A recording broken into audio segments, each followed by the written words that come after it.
Most expensive lobster biryani.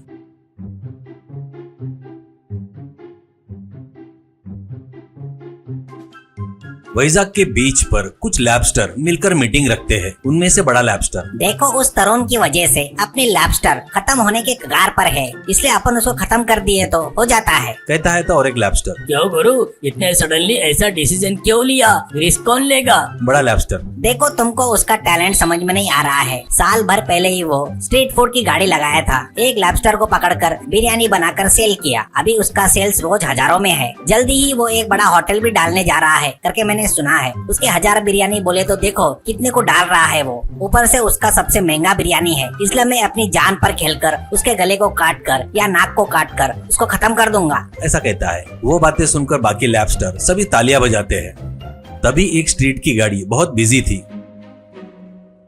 तरुण के पास आए हुए कस्टमरों को बिरयानी सप्लाई कर रहा था। उसको कस्टमर बहुत ज्यादा पैसे देकर खा रहे थे। ऐसे ही रहते हुए कुछ देर बाद तरुण के पास उसका बचपन का दोस्त ओमकार आता है।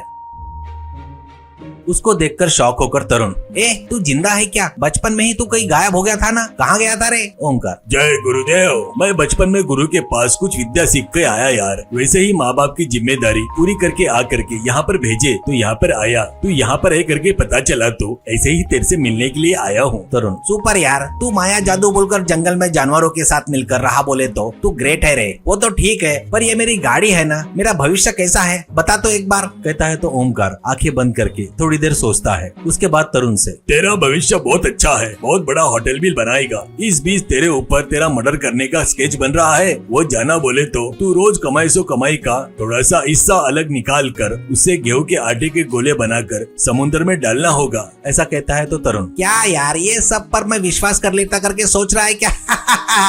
फिर भी मुझे मारने की जरूरत किसको है यार? यहाँ पर सालों से गाड़ी पर मेरी बिरयानी की बराबर करने कोई नहीं आएगा। ऊपर से नेता से लेकर गुंडों तक सभी को उनका हिस्सा उनको बराबर टाइम पे देता हूँ। अब मेरे को कौन उंगली करेगा यार? मेरे जैसे बिरयानी और कोई नहीं बना सकता। बनाता भी तो मैं उसको पैसे देकर मैनेज कर लेता हूँ। ओमकार, तेरे ऊपर खुन्नस खाकर लैबस्टर है रे, उनको भी खरीदता क्या? वो सिर्फ आटे के गोले से ही शांत होते हैं। तरुण, मुझे समझ में आ गया यार, तू इतने सालों से जंगल में नहीं था, मेंटल हॉस्पिटल में ही था। ऐसा बोलकर कस्टमर्स को बिरयानी देना शुरू करता है। ऐसे ही रहते हुए अगले दिन थोड़े बड़े लॉबस्टर मछुआरों को दिखना वैसे किनारे पर घूम रहे थे।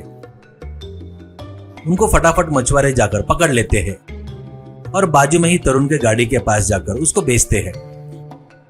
पकड़े हुए उन लॉबस्टर को देखकर तरुण बहुत खुश होता है। उतने में एक लॉबस्टर उछलकर तरुण के गले को काटने की कोशिश कर रहा था। बस बाजू में खड़ा ओमकार फट से उसको पकड़ता है। उसके बाद ओमकार एक मंत्र पढ़ते ही लॉबस्टर की बातें तरुण को सुनाई देने लगती है। तरुण से गुस्से में लॉबस्टर, छोड़ो स्वामी, इस बेवकूफ को यहीं पर गला काट कर मार डालूंगा। पहले ही हमको खाने को नहीं मिलने से हमारी संख्या कम हो गई है। ये ज्यादा पैसा देता है बोलकर हम लोग किसी भी कोने में छुप रहे तो भी हमको पकड़कर लाकर इसको दे रहे हैं स्वामी जी, और ये बिरयानी बनाकर मस्त लोगों को खिला रहा है, ऐसा कहता है। वो बातें सुनकर शॉक होकर तरुण वैसे ही देख रहा था तो ओमकार, देखो मैं तुम दोनों के बीच में एक डील सेट करता हूँ। ये तुमको रोज खाना डालेगा, तुम्हारे में से बूढ़े और जल्दी मरने वाले को लाकर इसको दे दो, ये उसे बिरयानी बना लेगा। इससे तुम्हारे बच्चे भी बढ़ेंगे और बूढ़े कम होंगे, सोच लो, ऐसा कहता है तो लॉबस्टर ठीक है कहता है। उसके अगले दिन लॉबस्टर को ले जाकर ओमकार और तरुण किनारे पर छोड़ते हैं। अब लॉबस्टर अंदर जाकर कुछ लॉबस्टर को बुलाने से बहुत सारे लॉबस्टर आते हैं। वो सब मिलकर मीटिंग लगाते हैं। उसके बाद उनके पास के गेहूं के गोले को ओमकार पानी में डालता है। उससे सभी बच्चे लॉबस्टर आकर वो खाने लगते हैं।